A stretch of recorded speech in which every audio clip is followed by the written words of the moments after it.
Hello guys, আমার চ্যানেলে তোমাদের অনেক অনেক স্বাগত।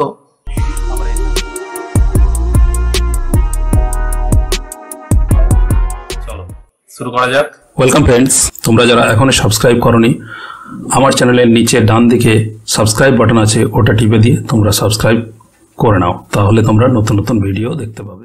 নমস্কার বন্ধুরা, আজকে আমি আলোচনা করব দ্বাদশ শ্রেণীর একটা খুবই ইম্পর্টেন্ট চ্যাপ্টার ইএসপি সম্বন্ধে। তোমরা একাদশ শ্রেণীতে ইএসপি সম্বন্ধে জেনেছো, যেখানে ছিল advertisement writing, commercial leaflet writing, কিন্তু দ্বাদশ শ্রেণীতে এই ইএসপি অন্য ধরনের রয়েছে, সেটা নিয়ে বলবো।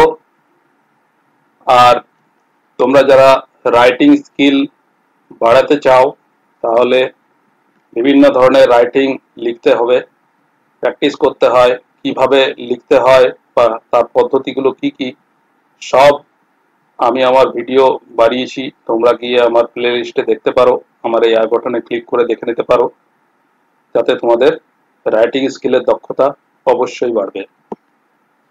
তো চলো বন্ধুরা, আজকে আমি আলোচনা করতে চলেছি ইএসপি ক্লাস 12। ইএসপি মানে জানোই, ইংলিশ ফর স্পেশাল পারপাস, বিশেষ উদ্দেশ্যে ব্যবহৃত যে ইংলিশ ল্যাঙ্গুয়েজ হয় সেই নিয়েই এই চ্যাপ্টার। তো ইএসপির মধ্যে তোমাদের পড়ে প্রেসি রাইটিং, খুবই ইম্পর্ট্যান্ট এবং সবার কাছে এটা অত ইজি নয়। যাদের একটু আধটু ইংরেজিতে নলেজ রয়েছে তারা খুব ভালোভাবে প্রেসি রাইটিং লিখতে পারবে, প্রেসি রাইটিং করতে পারবে। যারা একদমই ইংরেজিতে মানে কাঁচা, তাদের ক্ষেত্রে একটু সমস্যা হবে, বিকজ প্রেসি রাইটিং করতে গেলে তাদেরকে প্যাসেজটা বুঝতে হবে এবং প্যাসেজে তার যে মানে সেটা অবশ্যই অনুধাবন করার এবং সেটা গেস করার ক্ষমতা রাখতে হবে। সুতরাং তুমি যদি একটু ইংরেজিতে দক্ষ হও, তবে অনায়াসে খুবই কম লিখে ভালো স্কোর করতে পারো। এবং খালি স্কোর করাটা বড় ব্যাপার নয়, এখানে তোমার দক্ষতা বৃদ্ধি করাই আসল ব্যাপার। তো প্রেসি রাইটিং কি জিনিস চলো বলে দিই। প্রেসি হচ্ছে একটা French word, but it has become an English word now. Precis হচ্ছে ফ্রেঞ্চ শব্দ একটা, এই শব্দটার মানে হচ্ছে ইন ফ্রেঞ্চ যাকে বলা হয় প্রিসিশন। প্রিসিশন মানে হচ্ছে শার্পনেস, অর্থাৎ মূল যে বিষয়বস্তু কোনো একটা প্যাসেজের মধ্যে বা কোনো প্যারাগ্রাফের মধ্যে, সেটাকেই ইন্ডিকেট করে এই প্রেসি। আর ল্যাটিন ভাষায় যাকে বলা হয় কাট শর্ট, অর্থাৎ সংক্ষিপ্ত করে দেওয়া। কিন্তু একটা কথায় মাথায় রাখতে হবে, আমাদের সামারি বলেও একটা রাইটিং রয়েছে, কিন্তু সামারির সঙ্গে প্রেসির আকাশ পাতাল পার্থক্য। সামারি শুধু সারসংক্ষেপ, সেখানে অনেক কিছু নিয়ম শিথিল রয়েছে, কিন্তু প্রেসির ক্ষেত্রে সেটা নয়। প্রেসি হচ্ছে একদম নির্যাস, অর্থাৎ থিম আর সেন্ট্রাল আইডিয়া বলতে পারো, এবং মূল বিষয়বস্তু তোমাকে খুঁজে বার করে প্রেসিতে লিখতে হবে। কিন্তু সামারির ক্ষেত্রে সেটা নয়, সামারি একটা ডেসক্রিপটিভ টাইপ হতে পারে, সেখানে মূল বিষয়বস্তু বা সেন্ট্রাল আইডিয়া নাও থাকতে পারে। অনেক ডিফারেন্স রয়েছে প্রেসি এবং সামারির ক্ষেত্রে। অনেকে সামারির মতো প্রেসি করে, কিন্তু সেটা সম্পূর্ণভাবে ভুল। তো precis actually by nature brief হবে, সংক্ষিপ্ত তো হবেই, এবং হবে টু দ্য পয়েন্ট, অর্থাৎ পুরোপুরি পুঙ্খানুপুঙ্খ যে কথাটা বলতে চাওয়া হয়েছে অর্থাৎ প্যাসেজের মধ্যে রয়েছে, সেই কথাটি ঠিকভাবে খুঁজে বার করে এনে সেটাকে কয়েকটি সেন্টেন্সের মাধ্যমে ব্যক্ত করে দেওয়া, এই হচ্ছে প্রেসি। তো চলো, প্রেসি কিভাবে উপকার করবে একটা স্টুডেন্টকে। আমি বলেছি স্কোরটা কোনো বড় ব্যাপার নয়। প্রেসি রাইটিং তোমার গোটা জীবনে সুযোগ করে দেবে, তোমার জীবনে অনেক বেনিফিট দেবে, তোমার রাইটিংকে আরো সুন্দর দৃঢ় করে তুলবে। তো চলো, কি কি আমাদের একটা প্রেসি রাইটিং স্টুডেন্টকে উন্নত করে, ডেভেলপ করে, কোন দিক দিয়ে, সেটা একটু আলোচনা করি। দেখো, প্রথম যে প্রেসি রাইটিং যদি তুমি প্র্যাকটিস করো, তাহলে এটা কি করে, teaches to discriminate between the essential and non essential, অর্থাৎ কোন বস্তুটি প্রয়োজনীয়, কোন বস্তুটি অপ্রয়োজনীয়, এইটার ডিফারেন্সটা তোমাকে মানে ইন্টারনালি তোমাকে নলেজ দেয়। ঠিক আছে, এটা আমাদের শেখায় যে প্রয়োজনীয় অপ্রয়োজনীয় বস্তু বিশ্লেষণ করে সেটাকে বাছাই করা। প্রেসির মধ্যে তাই, প্রেসিতে তাই করতে হয়, অপ্রয়োজনীয় বস্তুগুলোকে বাদ দিতে হয়, অপ্রয়োজনীয় সেন্টেন্স গুলোকে বাদ দিতে হয়, প্রয়োজনীয় সেন্টেন্স গুলো প্রয়োজনীয় মূল কথাটিকে বার করে আনতে হয়। তাহলে এইটা যত তুমি রাইটিং এর মধ্য দিয়ে প্র্যাকটিস করবে, তাতে তোমার অন্তরে এই যে একটা স্কিল গ্রো করবে, যে কিভাবে অপ্রয়োজনীয় বস্তুগুলো যেগুলো তোমার জীবনে প্রয়োজন নেই এবং যেগুলো প্রয়োজন রয়েছে সেগুলো তুমি অনায়াসে বেছে নিতে পারবে, এবং কোনটা গ্রহণীয় বা কোনটা গ্রাহ্য করার বিষয় সেটা তুমি খুব ভালোভাবে বুঝতে পারবে। অবজারভেশন পাওয়ারটা তোমার বাড়বে। আর কি, trains to be specific in its judgement. তুমি তোমার বিচারে স্পেসিফিক হবে, অর্থাৎ একটা নির্দিষ্ট বিচার তুমি সব দিকে বিচার বিশ্লেষণ করে সঠিক বিচারটি তুমি উপস্থাপন করতে পারবে। যে কোনো ম্যাটারের ক্ষেত্রে তুমি প্রেসি হচ্ছে একটা তোমার কাছে প্র্যাকটিসের ম্যাটার। ঠিক আছে, এইখানে কি করতে হয় না, ঠিক জাজমেন্টাল যে সেন্টেন্স গুলো সেগুলো বের করে আনতে হয় প্রেসি থেকে, প্যারাগ্রাফ থেকে। সেটা তুমি লেখার মাধ্যমে, এই প্রেসি রাইটিং এর মাধ্যমে প্র্যাকটিস করবে, কিন্তু ইনডাইরেক্টলি তোমাকে তোমার জীবনের ক্ষেত্রেও এই স্পেসিফিক জাজমেন্ট নিতে সাহায্য করবে। বিভিন্ন ক্ষেত্রে জীবন পথে চলার ক্ষেত্রে অনেক জাজমেন্ট নিতে হয়, অনেক বিচার বিশ্লেষণ করতে হয়, তাতে তুমি আরো পারফেক্ট হয়ে উঠবে। আর কি, prompts to be careful and attentive reader. অবশ্যই তুমি যদি একাগ্রতা না থাকে তাহলে কি হবে, প্রেসি রাইটিং এর ক্ষেত্রে কি করতে হয়, খুব ভালোভাবে পড়তে হয় প্যাসেজটাকে, খুব এক মনে পড়তে হয়, তার মানে বের গেস করার চেষ্টা করতে হয়। সুতরাং এটা তোমাকে ইনডাইরেক্টলি কেয়ারফুল হতে সাহায্য করবে, এবং অ্যাটেন্টিভ রিডার, তুমি ভরাসিয়াস এবং একাগ্র চিত্তে যে তুমি রিডার, একজন পড়ুয়া হয়ে উঠবে। তাহলে অ্যাটেন্টিভ রিডার, অ্যাটেনশনটা তোমার বাড়বে এবং কেয়ারনেসটাও তোমার বাড়বে। আর কি, brings perfection in writing as well as in expression. খুবই গুরুত্বপূর্ণ এটা ব্যাপারটা, রাইটিং এর ক্ষেত্রে খুব পারফেক্টনেস নিয়ে আসবে তোমার।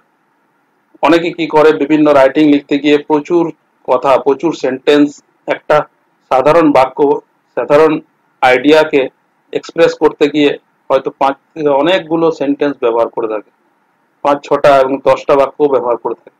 তাহলে এই যে বিভিন্নভাবে ঘুরিয়ে ফিরিয়ে একটা আইডিয়াকে প্রকাশ করার ক্ষেত্রে তোমাকে টু দি পয়েন্ট হতে সাহায্য করবে, অর্থাৎ কয়েকটি সেন্টেন্স বা কয়েকটি ওয়ার্ডের মধ্যে দিয়ে তুমি তোমার আইডিয়াকে ব্যক্ত করার একটা পদ্ধতি তুমি অবলম্বন করবে, এবং তার সেটা অটোমেটিক্যালি তোমার মধ্যে গ্রো করবে।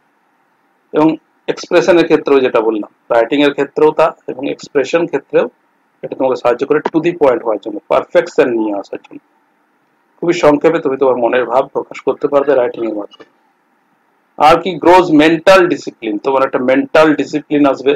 প্রেসিতে কি করতে হয়, প্রেসিতে ফ্যাক্ট গুলো সাজাতে হয়, পরপর ঘটনাগুলো ক্রমানুসারে সাজিয়ে তার মধ্যে থেকে সঠিক নির্যাসটুকু বার করে নিতে হয়। তো এটা তোমার মেন্টাল ডিসিপ্লিন হতে সাহায্য করবে।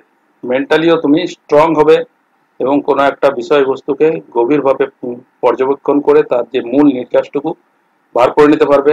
তোমাকে বিভিন্ন ধরনের চিন্তা করতে হবে না। তাহলে এতগুলো তোমার যে সুবিধা প্রেসি রাইটিং এর ক্ষেত্রে ইনডাইরেক্টলি তোমাকে দিচ্ছে, সত্যি এই প্রেসি রাইটিং সকলকে প্র্যাকটিস করা দরকার, সকলকে ট্রাই করা দরকার। তো প্রেসি রাইটিং করতে গেলে কিছু ডু এবং ডোন্টস আছে, সেগুলো অবশ্যই মেনে চলতে হবে। আমি প্রথমেই ভিডিও থাম্বনেলে আমি বলেছি যে এগুলো মেনে চললে তবেই তোমার কাছে প্রেসি রাইটিং সহজ হয়ে যাবে।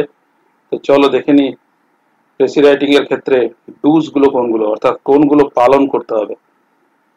প্রেসি রাইটিং করতে গেলে দেখো, সর্বপ্রথম যেটা করতে হবে, go through the passage at least for 3 times to be acquainted with meaning or theme। তোমাকে যে প্যাসেজটা দেওয়া থাকবে প্রেসি রাইটিং এর করার জন্য, সেইটি 3 বার মিনিমাম পড়তেই হবে। কেন 3 বার? না, তার মিনিংটা তুমি তো একদম কিছু জানবে না, হয়তো প্রেসি রাইটিং এর ক্ষেত্রে কমন বলে কিছু হয় না।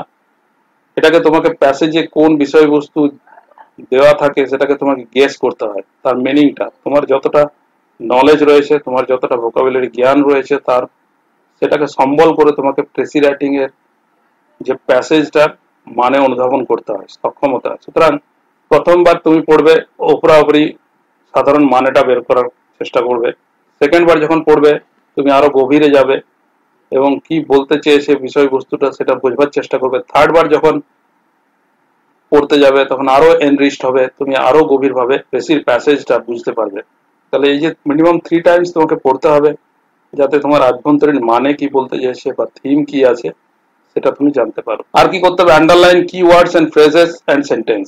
পড়তে পড়তে তোমাকে বারবার তোমার মনে হতে পারে যে এই ফ্রেজগুলো হয়তো কি ওয়ার্ডস, এগুলোই মূল বিষয়বস্তু বা মূল সেন্টেন্স। দেখতে পাবে যখন ফার্স্ট টু লাস্ট তুমি প্যাসেজটা পড়বে আগাগোড়া, তখন অটোমেটিক্যালি তোমার মধ্যে একটা ফ্রেজ এবং সেন্টেন্স, সেগুলো কি ওয়ার্ডস গুলো খুঁজে বার করতে হবে। অটোমেটিক্যালি তুমি খুঁজেও বার করবে যে এগুলো মনে হতে পারে যে এই সেন্টেন্স গুলোকেই উল্লেখ করা হচ্ছে বেশি, ঠিক আছে, হাইলাইটেড। সুতরাং সেগুলোকে আন্ডারলাইন করে রাখতে হবে।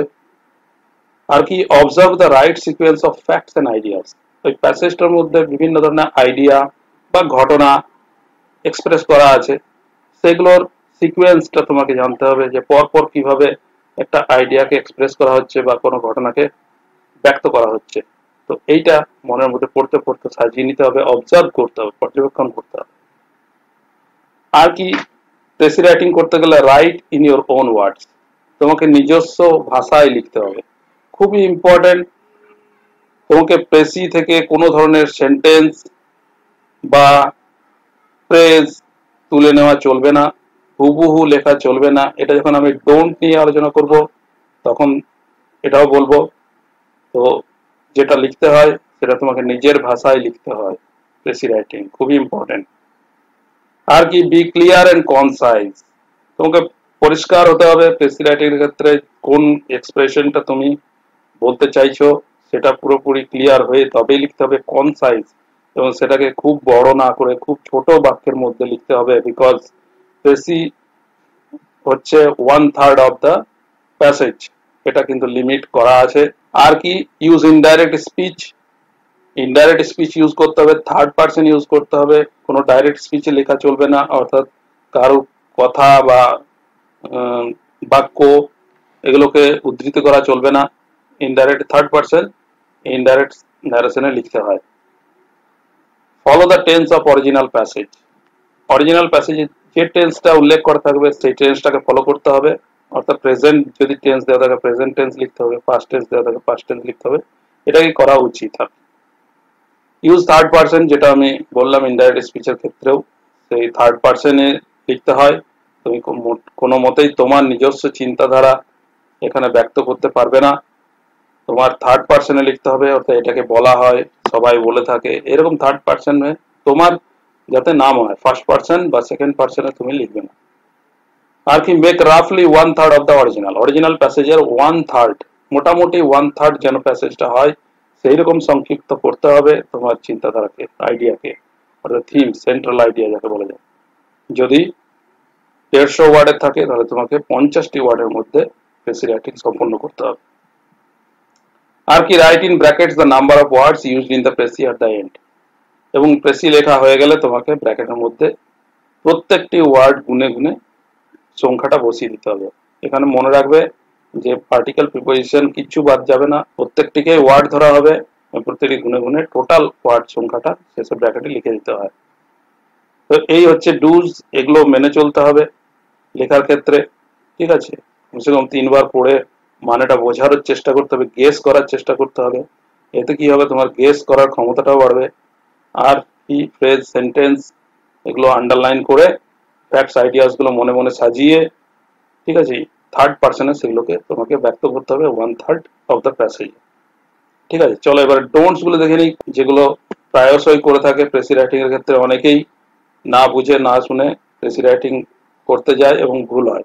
দেখো, ডোন্টস গুলো দেখলে বুঝতে পারবে। প্রথম হচ্ছে, do not lift sentences or phrases from the original. সবাই সামারি ভেবে প্রেসি থেকে সেন্টেন্স অথবা ফ্রেজ তুলে এনে প্রেসির মধ্যে লিখে দেয়।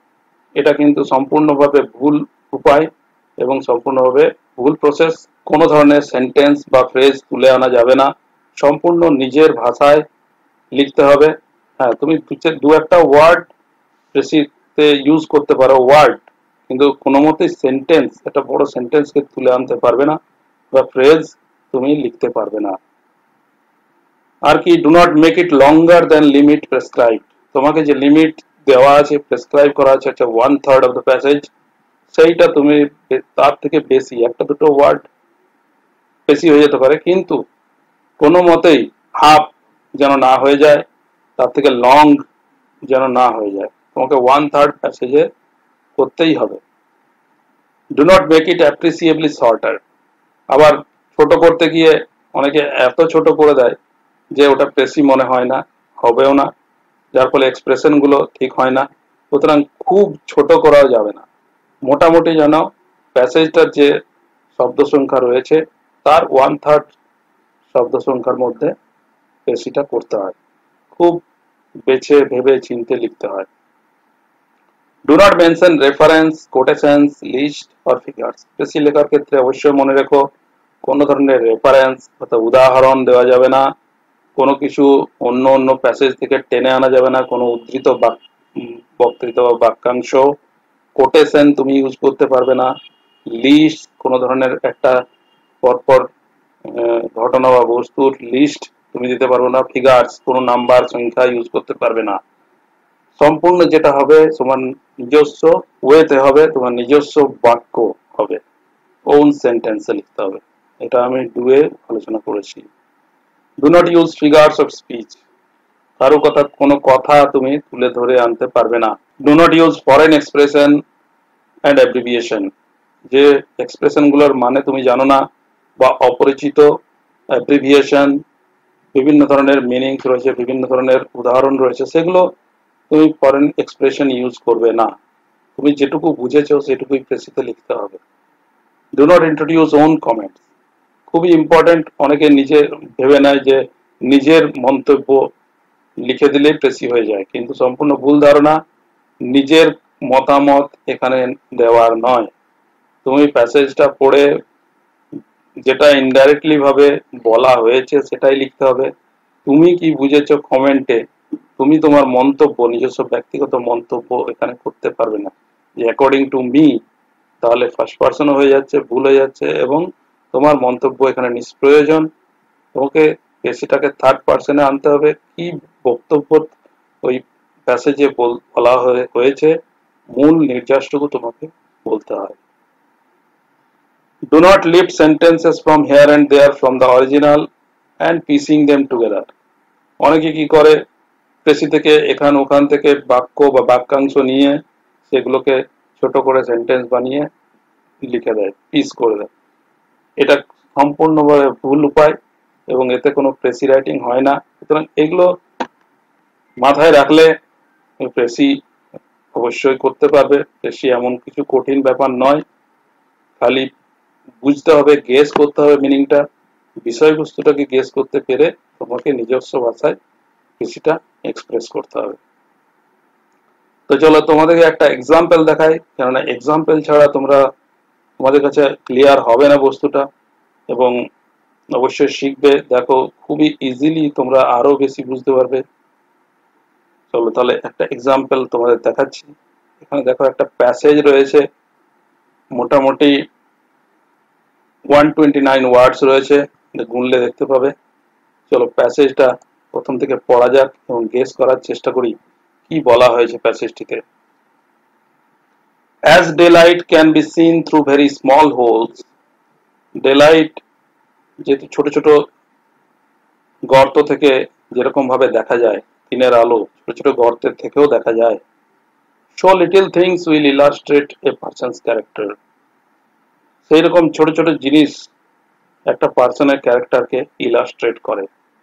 তো মোটামুটি একটা মিনিং গেস করতে হবে তোমাকে, ঠিক আছে? তুমি বুঝতে পারো নাই পারো, ফার্স্ট টু লাস্ট পড়বে, কিছুটা হলেও তুমি গেস করতে পারবে মানেটা, প্যাসেজটার মধ্যে আন্দাজ করতে পারবে। তো চলো আমি এখানে সেগুলো হালকা হালকা মানেটা বলে দিই, তারপরে আমরা বেসিকে যাব। তো যেরকম ভাবে এখানে দেখো উদাহরণ দিয়ে বলেছে যে যেরকম একটা ডে লাইট, দিনের আলো যেমন সূক্ষ্ম ছিদ্রের মধ্যেও দেখা যায়, সেরকম ছোট ছোট সূক্ষ্ম কাজগুলোর মধ্য দিয়ে একটা পার্সনের ক্যারেক্টার ভ্যারি করে, ঠিক আছে? Indeed, character consists in little acts well and honorable performed in our daily life. তো ক্যারেক্টার কনসিস্ট কি করে, ক্যারেক্টার একটা মানুষের ক্যারেক্টার ওয়েল অ্যাক্ট, ঠিক আছে, অ্যাক্টস তার কাজের মধ্য দিয়ে প্রকাশ পায়, honourable performed in our daily life, আমাদের দৈনন্দিন জীবনে তার যে সম্মানীয় যে পারফরমেন্স সেটার মধ্য দিয়েও মানুষের ক্যারেক্টারটি প্রকাশিত হয়। One of the most mark test of character is the manner.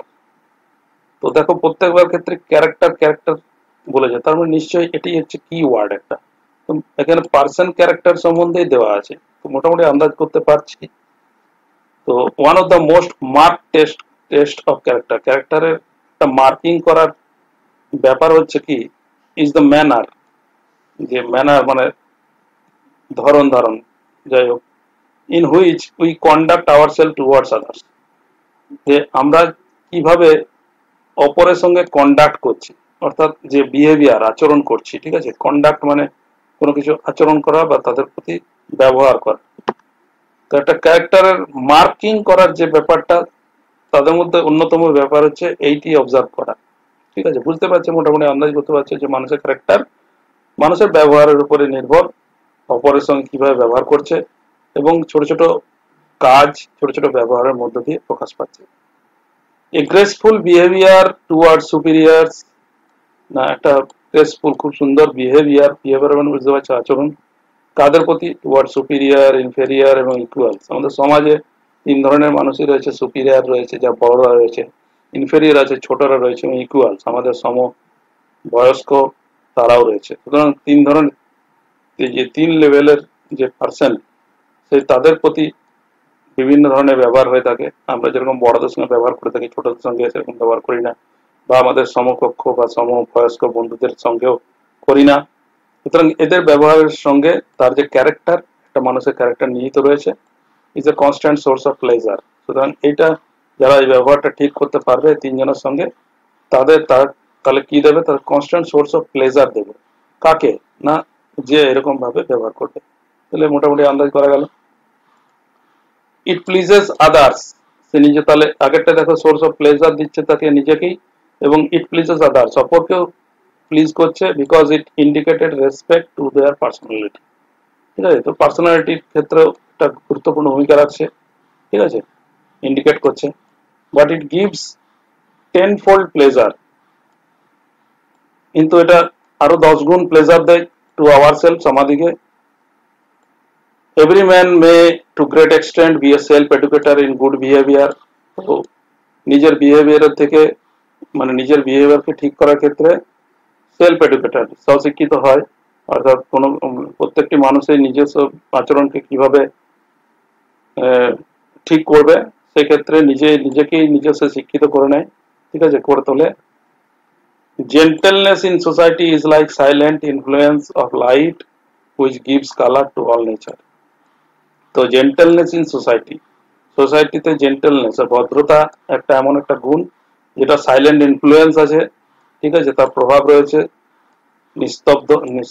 নিস্তব্ধ প্রভাব রয়েছে। কিরকম, যে light which gives colour to all nature, যেরকম ভাবে একটা লাইট আমাদের প্রকৃতিকে কালারফুল করে তোলে, ঠিক আছে, লাইট দিনের আলো ফুলে উঠলে যেমন চারিদিকে আলো বিচ্ছুরিত হয় এবং বিভিন্ন কালার দেখা যায়, সেরকম জেন্টেলনেস ইন সোসাইটিও সেই কাজটি করে থাকে, একটা লাইটের মতো কাজ। সুতরাং এখানে তুলনা করা হয়েছে, তাহলে আমাদের প্রেসিতে প্রথমে বলে দেওয়া আছে যে, আমি যখন আলোচনা করছিলাম তখন বললাম যে কোনো ধরনের তুলনা বা রেফারেন্স এগুলো উদ্ধৃত করা চলবে না। সুতরাং এই যে অপ্রয়োজনীয় অংশ, যে কারোর সঙ্গে তুলনা করা হয়েছে বা উদাহরণ দেওয়া হয়েছে, যেমন এই ডেলাইটের সঙ্গে প্রথমে তুলনা করা হয়েছিল, তাহলে ডেলাইট এগুলোকে বাদ দিতে হবে, আমাকে মূল বিষয়বস্তু তুলে ধরতে হবে, যেখানে ক্যারেক্টার সম্বন্ধেই আমি বুঝতে পারছি যে মানুষের ক্যারেক্টার সম্বন্ধেই বলা আছে, এবং কি কি বলা আছে সেগুলোকে আমরা কি সেন্টেন্স গুলো একটু আন্ডারলাইন করতে হবে, ঠিক আছে।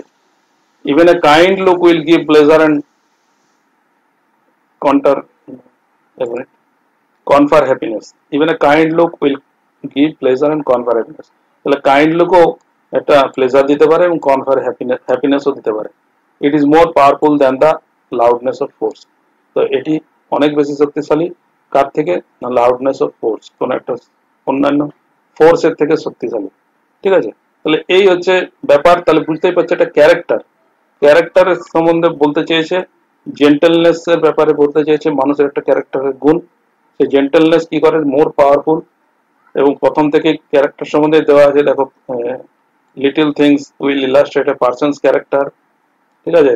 তাহলে এগুলো হচ্ছে ব্যাপার। লিটল অ্যাক্টস অনারেবল পারফর্ম থেকে ক্যারেক্টার জানা যায়। হ্যাঁ, ওয়ান অফ দ্য মোর, এই যে mark test of character is the manner to conduct our selves towards others, অন্যদের প্রতি বিহেভিয়ার। হ্যাঁ, এই একটা গ্রেসফুল বিহেভিয়ার কাদের প্রতি, সুপিরিয়র ইনফিরিয়র ইকুয়াল, তাদের প্রতি কি করে না কনস্ট্যান্ট সোর্স অফ প্লেজার, আনন্দ দেয়। তাহলে আনন্দ কাদেরকে দেয়, নিজেকেও দিচ্ছে, ইট প্লিজেস আদার্স, অন্যদিকেও দিচ্ছে।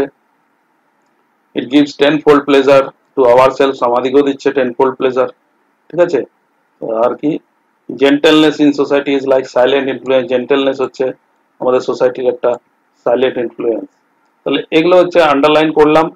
দেখো মূল ক্যারেক্টার নিয়েই দিয়েছে, তাহলে আমার টাইটেলটা হওয়া দরকার ক্যারেক্টার সম্বন্ধীয়, এবং প্যাসেজটা হবে, প্যাসিটা হবে এই যে মূল বিষয়বস্তুগুলো, যে মানুষের ক্যারেক্টার কি, মানুষের ক্যারেক্টারটা বোঝা যায় ছোট ছোট কাজের মধ্য দিয়ে, এটা আমি বুঝতে পারছি।